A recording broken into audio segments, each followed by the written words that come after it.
कक्षा 9वीं की student finally आपका वैसे यहाँ पर हिंदी का अर्धवार्षिक परीक्षा 2024-25 पे लेके आ चुके हैं। आप लोग बहुत से रिकमेंड आए थे कि यहाँ पर हिंदी का अर्धवार्षिक परीक्षा पे लाओ, तो फाइनली आपका पे आ चुका। और इस वीडियो में हम आपका यहाँ पर संपूर्ण उत्तर सहित आपका यहाँ पर हिंदी पे कराएंगे। ठीक है, तो वीडियो को आप यहाँ पर लाइक कर लीजिए, चैनल को सब्सक्राइब कर लीजिए, क्योंकि यहाँ पेपर लाने बहुत ही मेहनत लगती है। और साथ ही आप यहाँ पर डेली पूर्णांक आपका 75 अंक रहेगा, समय आपका यहाँ पर 3 घंटे रहेगा।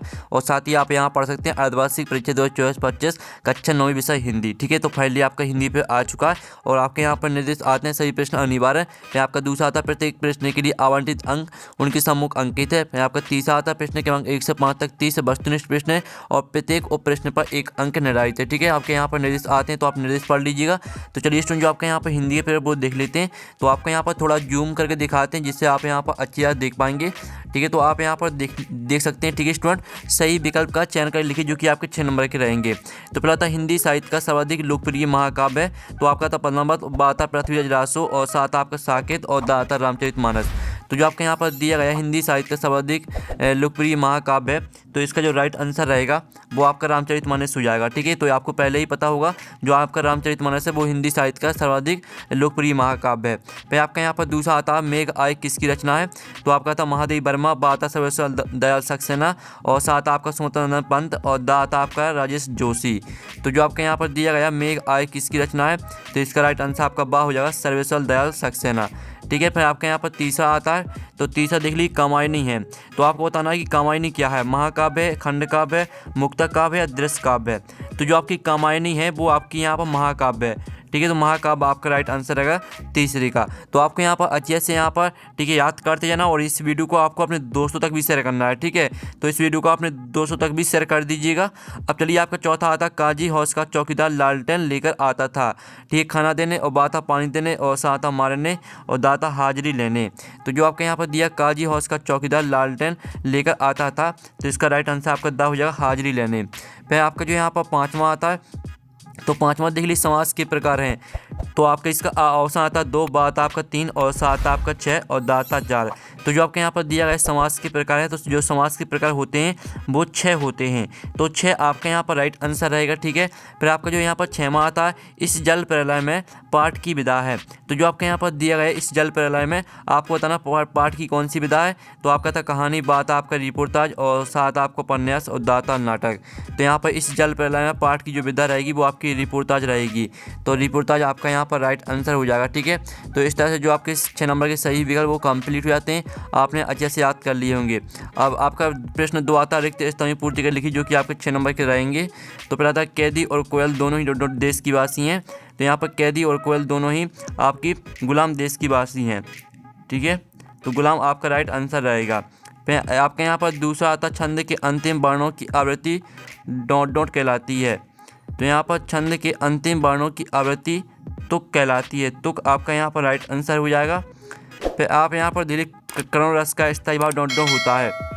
तो यहाँ पर करुण रस का जो स्थायी भाव होता है वो शोक होता है। ठीक है, शोक आपका यहाँ पर राइट आंसर रहेगा तीसरे रिक्त स्थान का। फिर जो आपका चौथा आता है लेखिका महादेवी वर्मा महादेवी के बाबा फारसी और डॉट डॉट भाषा के जानकार थे। तो यहाँ पर लेखिका महादेवी के बाबा फारसी और उर्दू भाषा के जानकार थे। ठीक है, आपका उर्दू राइट आंसर रहेगा। फिर आपका जो यहाँ 5वां आता अन्य भाषाओं के संपर्कीकरण हिंदी में आने वाले शब्द डॉट डॉट शब्द कहलाते हैं। तो यहाँ पर अन्य भाषाओं के संपर्कीकरण हिंदी में आने वाले शब्द विदेशी शब्द कहलाते हैं। विदेशी आपका राइट आंसर रहेगा। फिर आपका जो यहाँ पर आता है 6वां रीढ़ की हड्डी डॉट डॉट विधा में लिखी गई रचना है। तो यहाँ पर रीढ़ की हड्डी एकांकी, ठीक है, एकांकी विधा में लिखी गई रचना है। तो आपका एकांकी यहाँ पर राइट आंसर रहेगा। तो इस तरह से जो आपके यहाँ पर रिक्त स्थान है वो आपके यहाँ पर कंप्लीट हो जाते हैं। पहले का आंसर आपको गुलाम रहेगा, दूसरे का आंसर आपका तुक और तीसरे का आंसर आपका शोक, चौथे का आंसर आपका उर्दू रहेगा। ठीक है, और 5वें का आंसर आपका विदेशी और 6वें का आंसर आपका एकांकी। तो इस तरह से जो आपके यहाँ पर रिक्त स्थान वो कंप्लीट हो जाते हैं। अब चलिए आपका यहाँ पर जो नेक्स्ट क्वेश्चन वो देख लेते हैं। तो प्रश्न आपका यहाँ पर 3 आता है। ठीक है, सत्य निम्नलिखित कथनों की समझ से सत्य असत्य लिखी जो कि आपके 6 नंबर के रहेंगे। तो आपको ध्यान से देखना। ठीक है, आप यहाँ पर देख लीजिए सुमतानंद पंत प्रकृति प्रेमी कवि थे। तो पहला आपका रहेगा क्या, पहला आपका बिल्कुल यहाँ पर रहेगा सत्य। ठीक है, पहला आपका यहाँ पर सत्य रहेगा। तो आप यहाँ पर अच्छे से देख लीजिए। फिर जो आपका दूसरा आता है खंड काव्य की कथा वस्तु विस्तृत होती है, तो आपका यह असत्य हो जाएगा। ठीक है, दूसरा आपका असत्य रहेगा। फिर जो आपका तीसरा आता है दांडे तिब्बत की सबसे खतरे की जगह है, तो आपका यहाँ पर यह सत्य रहेगा। ठीक है, फिर जो आपका यहाँ पर चौथा आता नाटक गद्य की गुण विधा है, तो आपका यह भी यहाँ पर सत्य रहेगा। और जो आपका पाँचवा आता मोटाई शब्द में ई उपसर्ग है, तो आपका यह असत्य हो जाएगा। ठीक है, आपका पाँचवा असत्य रहेगा। और जो छठवां आता नानी के मन में देश की आज़ादी के प्रति जुनून था, तो आपका यह रहेगा सत्य। ठीक है, इस तरह से जो आपके सत्य असत्य वो कंप्लीट हो जाते हैं। अब प्रश्न आपका 4 आता है सही जोड़ी का मिलान कर लिखी, जो कि आपकी 6 नंबर की रहेंगी। स्तंभ आववा में आपकी सही जोड़ी दी गई। पहली आती है कबीरदास, तो इसको आपको बाह्य आडंबरों का विरुद्ध से मैच करना है। फिर जो दूसरी आती है उपमा अलंकार के अंग, तो उपमा अलंकार के अंग होते हैं 4। फिर जो आपकी तीसरी आती है अश्रु का तद्भाव, तो अश्रु का तद्भाव होता है आपका आंसू। ठीक है, तीसरी आपको आंसू से मैच करना है। चौथी आती है आपकी हरिशंकर परसाई, तो आपको यहाँ पर हरिशंकर परसाई, ठीक है, हरिशंकर परसाई को आपको किससे मैच करना है, इसको मैच करना है आपको आश्रय से। जो आपकी पाँचवीं आती है, ठीक है, नैतिक का विलोम, नैतिक का विलोम आपका अनैतिक होता है। और जो 6वीं आती है विभीषिका, तो विभीषिका को आपको भयंकरता से मैच कर देना, ये आपकी 6वीं हो जाएगी। तो इस तरह से जो आपकी सही जोड़ी वो कंप्लीट हो जाती हैं, आपने अच्छे से याद कर ली होंगी। अब प्रश्न आपका 5 आता है निम्नलिखित प्रश्नों के उत्तर एक एक वाक्य में लिखी, जो कि आपके 6 नंबर के रहेंगे। तो पहला आता रसकर्ण किसके अनन्य भक्त थे, तो यहाँ पर रसकर्ण श्री कृष्ण के अनन्य भक्त थे, तो आपका यहाँ पर श्री कृष्ण आपका पहले का आंसर रहेगा। ठीक है, फिर जो आपके यहाँ पर दूसरा आता जहाँ काव्य का आधार शब्द होते हैं वहाँ कौन सा अलंकार होता है, तो यहाँ पर जहाँ काव्य का आधार शब्द होते हैं वहाँ शब्द अलंकार होता है। ठीक है, शब्द अलंकार आपका इसका राइट आंसर हो जाएगा। तो आपको यहाँ पर अच्छे से याद कर लेना है। फिर आपका तीसरा आता है सालिम अली अन्य किस नाम से जाने जाते हैं, तो यहाँ पर सालिम अली अन्य, ठीक है, बर्डमैन ऑफ इंडिया के नाम से जाने जाते हैं। ठीक है, आप यहाँ पर देख लीजिए बर्डमैन ऑफ इंडिया। ठीक है, बर्डमैन ऑफ इंडिया के नाम से जाने जाते हैं, ये आपका आंसर रहेगा। फिर जो आपके यहाँ पर दिया गया, ठीक है, चौथा आता है किसी कार्य को करने या होने का बोध कराने वाले शब्द क्या कहलाते हैं, तो यहाँ पर किसी कार्य को करने या होने का बोध कराने वाले शब्द कहलाते हैं क्रिया। ठीक है, आपका यहाँ पर क्रिया राइट आंसर रहेगा। फिर जो आपका आता है इस जल प्रलय पाठ में सन 1967 की बाढ़ में किस नदी का पानी राजेंद्र नगर में घुस गया था, तो इसका आंसर रहेगा पुनपुन। ठीक है, पुनपुन नदी आपका यहाँ पर इसका राइट आंसर हो जाएगा। ठीक है, पुनपुन नदी। और जो आपका आता है मेरे संग की औरतें पाठ में लेखिका कितने भाई बहन थे, तो इसका आंसर रहेगा 4। ठीक है, आपके 4 भाई बहन थे, तो 4 आपका राइट आंसर रहेगा। तो इस तरह से जो आपके 61 वाक्य में होता है वो भी कंप्लीट हो जाते हैं। अब प्रश्न आपका 6 आता है भक्ति काल को स्वर्ण युग क्यों कहा जाता है, तो स्टूडेंट आप 6वें का आंसर देख लीजिए। भक्ति काल को हिंदी साहित्य का स्वर्ण युग इसलिए कहा जाता है क्योंकि इस काल में भक्ति और आध्यात्मिकता का अहम योगदान रहा। ठीक है, इस तरह से पूरा आपको यहाँ पर कृतियों में गिन जाते हैं, यहाँ तक पूरा याद करना है। अब चलिए जो आपके इसका अथवा आता है छायावाद की कोई 2 प्रमुख विशेषताएं लिखिए। तो आपकी छायावाद की जो 2 विशेषता रहेंगी वो आप यहाँ पर देख लीजिए। व्यक्तिवाद की प्रधानता, छायावाद में व्यक्तिगत भावनाओं की प्रधानता, वहाँ कभी अपने सुख दुख एवं हर्ष शोक को ही वाणी प्रदान करते हुए खुद को अभिव्यक्ति करता है। ठीक है, और आपका यहाँ पर दूसरी विशेषता रहेगी प्रकृति का मानवीकरण, ये आपका 6वें का अथवा का आंसर हो जाता है। फिर जो आपका यहाँ पर 7वां क्वेश्चन दिया गया तो वो देख लीजिए। ठीक है, सर्वेश्वर दयाल सक्सेना और सुमतन पंत के भाव सुंदर की 2 विशेषताएं लिखिए। तो पहले तो आप यहाँ पर सर्वेश्वर दयाल सक्सेना की विशेषताएं देख लीजिए, आपकी 2 विशेषताएं दी हैं तो इनको आपको याद कर लेना है। और जो आपका 7वें का अथवा दिया गया जिसमें आपको यहाँ पर सुमतन पंत की आपको भाव सुंदर की विशेषताएं लिखनी थी, तो आप यहाँ पर दिल्ली छायावादी कवि सुमतन पंत की रचनाओं में भाव सौंदर्य की 2 विशेषताएं हैं, कल्पना शक्ति और सौंदर्य चेतना और प्रकृति चित्रण। ये आपका 7वें का अथवा का आंसर हो जाता है। फिर साथ ही आप यहाँ पर देख लीजिए जो आपका 8वां क्वेश्चन आता है। ठीक है, मानसरोवर से कबीरदास का क्या आशय है, तो इसका जो आंसर रहेगा वो आप यहाँ पर देख लीजिए। मानसरोवर से कवि का आशय हृदय रूपी तालाब से जो हमारे मन में स्थित है, ये आपका 8वें क्वेश्चन का आंसर। फिर साथ ही आपका जो यहाँ पर देख लेते हैं 8वें का जो अथवा आता है लता ने बादल रूपी मेहमान को किस तरह देखा और क्यों, तो इसका जो आंसर रहेगा वो आप यहाँ पर देख लीजिए। लता ने बादल रूपी मेहमान को किवाड़ की ओट से देखा क्योंकि वह मेघ के देर से आने के कारण व्याकुल हो रही थी तथा संकोच बस उसके सामने नहीं आ सकती थी, ये आपका 8वें का अथवा का आंसर। फिर जो आपके यहाँ पर दिया गया 9वां क्वेश्चन वो देख लीजिए। ठीक है, कोयल की कुंकू सुनकर कवि माखनलाल चतुर्वेदी क्या प्रतिक्रिया थी लिखिए। तो जो इसका आंसर रहेगा वो आप यहाँ पर देख लीजिए। कोयल की कुंकू सुनकर कवि को ऐसा प्रतीत हुआ जैसे कि वह किसी का संदेश कुंकू कर कहना चाहती है, तो इस तरह से आपको अपना संदेश मुझे सुनाओ यहाँ तक याद करना है। ये आपका यहाँ पर 9वें क्वेश्चन का आंसर हो जाता है। इसका अथवा आता अरहर और सनाई के खेत कवि पंत को कैसे दिखाई देते हैं, तो जो इसका आंसर रहेगा वो आप यहाँ पर देख लीजिए, अरहर और सनाई की खेत कभी को सोने की, ठीक है, किंकड़ियों करधनी के समान प्रतीत होते हैं। ठीक है, ये आपका 9वीं का अथवा का आंसर यहाँ पर हो जाता है, तो पूरा आपको याद कर लेना है। अब चलिए आपका यहाँ पर 10वां देख लेते हैं। तो 10वां प्रश्न आपका आता है, रस के सिगरेट रस के अंगों के नाम लिखिए। तो आप यहाँ पर देख लीजिए, आपकी रस की परिभाषा रहेगी, काव्य को पढ़ने या सुनने से जिस आनंद की अनुभूति होती है उसे रस कहा जाता है। और रस के आपके अंग रहेंगे स्थायी भाव, विभाव, अनुभाव, संचारी भाव। ये आपके रस के अंग हो जाते हैं। और आपको, ठीक है, रस और इनके स्थायी भाव आपको याद नहीं करने, सिर्फ आपको परिभाषा और इनके अंग याद करने हैं। ये आपका 10वीं का अथवा का आंसर हो जाता है, यानी 10वीं का आंसर हो जाता है। 10वीं का अथवा आता है, छंद की परिभाषा एवं उसके भेदों के नाम लिखिए। तो आप यहाँ पर देख लीजिए, आपकी जो छंद की परिभाषा रहेगी वो रहेगी, हिंदी साहित्य के अनुसार अक्षरों की संख्या, गणना, मात्रा, अति और गति से संबंधित किसी विषय पर रचना को छंद कहा जाता है। और छंद होते हैं आपके 2 प्रकार के, मात्रिक छंद और बाणिक छंद। ठीक है, इस तरह से आपका यहाँ पर परिभाषा याद कर लेनी है और आपको 2 नाम याद कर लेने, मात्रिक छंद और बाणिक छंद। ठीक है, ये आपका यहाँ पर हो जाता है प्रश्न 10वीं का अथवा का आंसर। अब प्रश्न आपका 11 देख लेते हैं। तो प्रश्न आपका 11 आता है, रूपक अलंकार की परिभाषा आपको उदाहरण से लिखनी है। तो आप यहाँ पर देख लीजिए, रूपक अलंकार की परिभाषा रहेगी, जिस अलंकार में उपमेय और उपमान कोई अंतर न दिखाई दे तब वहाँ रूपक अलंकार होता है। और साथ ही इसका उदाहरण भी देख लीजिए, आपका 11वें क्वेश्चन का आंसर हो जाता है। फिर जो आपका 11वीं का अथवा दिया गया, ठीक है, काव्य किसे कहते हैं, उसके भेदों के नाम लिखिए।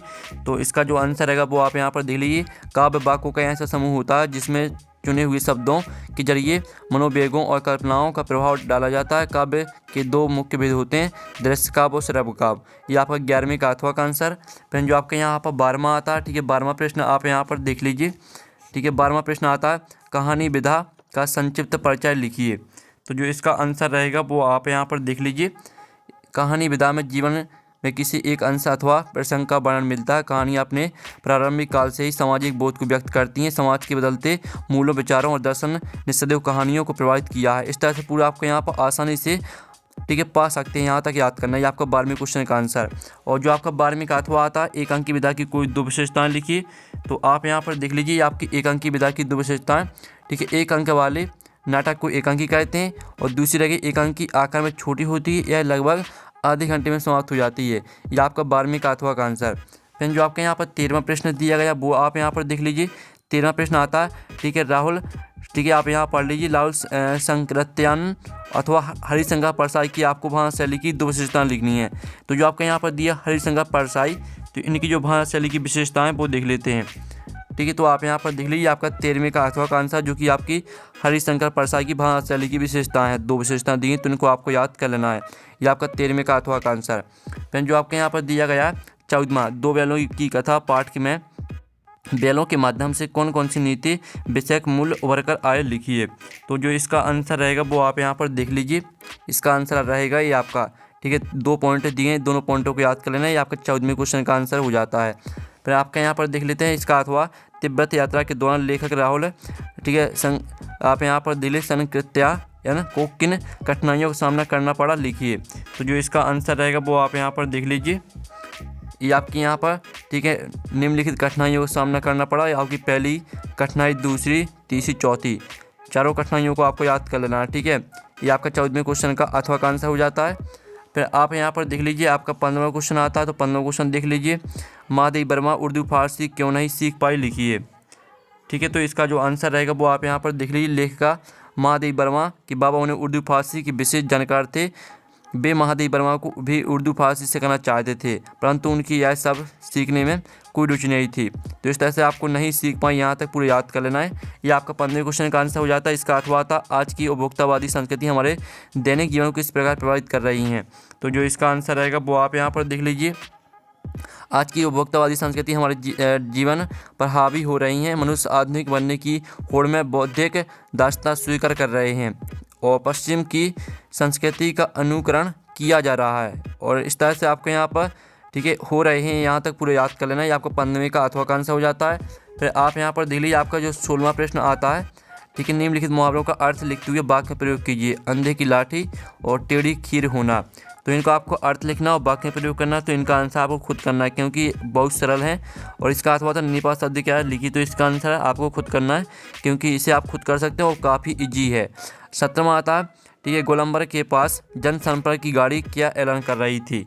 तो जो इसका आंसर रहेगा वो हम आपको देख लेते हैं। ठीक है स्टूडेंट, तो आप यहाँ पर देख लीजिए, आपको जो यहाँ पर आंसर रहेगा 17वें क्वेश्चन का, तो वो रहेगा आपका गोलंबर के पास जनसंपर्क की गाड़ी यह ऐलान कर रही थी कि भाइयों बहनों, ऐसी संभावना है कि बाढ़ का पानी रात्रि के करीब 12 बजे तक, ठीक है, लोहानीपुर, आप यहाँ पूरा याद कर लीजिए, सावधान हो जाए, यहाँ तक याद कर लेना है। फिर इसका जो अथवा आता है, ठीक है, लेखिका मृदुला गर्ग अपनी नानी से क्यों प्रभावित थी, लिखिए। तो इसका जो आंसर है आप यहाँ पर देख लीजिए, लेखिका, भारतीय लेखिका मृदुला गर्ग अपनी दादी से बहुत प्रभावित थी और उनसे बहुत प्रेरणा मिली थी। तो इस तरह से आपको गहरा प्रभाव डाला, यहाँ तक पूरा याद करना है। तो इस तरह से आपका 17वें क्वेश्चन का जो अथवा का आंसर है वो हो जाता है। फिर आपका 18वां क्वेश्चन आता है, निम्नलिखित काव्यांश का संदर्भ प्रसंग से आपको व्याख्या लिखनी है। ठीक है, ये आपका काव्यांश दिया गया, तो इन दोनों में से आपको एक करना है। फिर आपका 19वां आता है, निम्नलिखित गद्यांश की संदर्भ प्रसंग से व्याख्या लिखिए। तो आप यहाँ पर जानवरों में गधा सबसे ज़्यादा बुद्धिमान समझा जाता है, इस तरह से दिया गया है। तो इसकी आपको संदर्भ प्रसंग से व्याख्या लिखनी है। इसका जो अथवा है वो देख लेते हैं।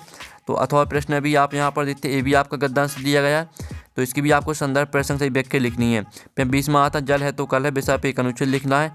अथवा आता, आप किस खेल में अधिक रुचि है, विषय पर दो मित्रों के मध्य संवाद लिखिए। फिर आपका 21वां क्वेश्चन आता है, जो कि आपका यहाँ पर काव्यांश दिया गया है। तो इसके 3 प्रश्न आते हैं, इन तीनों प्रश्न के आंसर आपको इसी काव्यांश से मिल जाएंगे। और इसका जो अथवा आता है वो आपका आता है गद्यांश। तो आपको जो आपका काव्यांश रहता है वो थोड़ा कठिन रहता है, जो गद्यांश रहता है वो काफ़ी सरल रहता है, इसलिए आपको गद्यांश को करना है, क्योंकि जो इसके 3 प्रश्न रहते हैं, इन तीनों प्रश्न के आंसर आपको आसानी से इसी गद्यांश में मिल जाएंगे। सिर्फ गद्यांश को ध्यान से पढ़ लीजिएगा। फिर आपका 22वां प्रश्न आता है, 23वां। ठीक है, तो इस तरह से जो आपका पेपर है वो कंप्लीट हो जाता है। जो आपके 4 नंबर के प्रश्न और 3 नंबर के प्रश्न, उनका सॉल्यूशन नेक्स्ट वीडियो में आएगा। ठीक है, तो वीडियो को लाइक कर लीजिए, चैनल को सब्सक्राइब कर लीजिए। और पेपर का आप यहाँ पर PDF डाउनलोड करना चाहते हैं तो लिंक वीडियो के डिस्क्रिप्शन में दी गई है, तो आप वहाँ से पेपर PDF डाउनलोड कर सकते हैं। तो हम यहाँ पर नेक्स्ट वीडियो में मिलते हैं। Thanks for watching.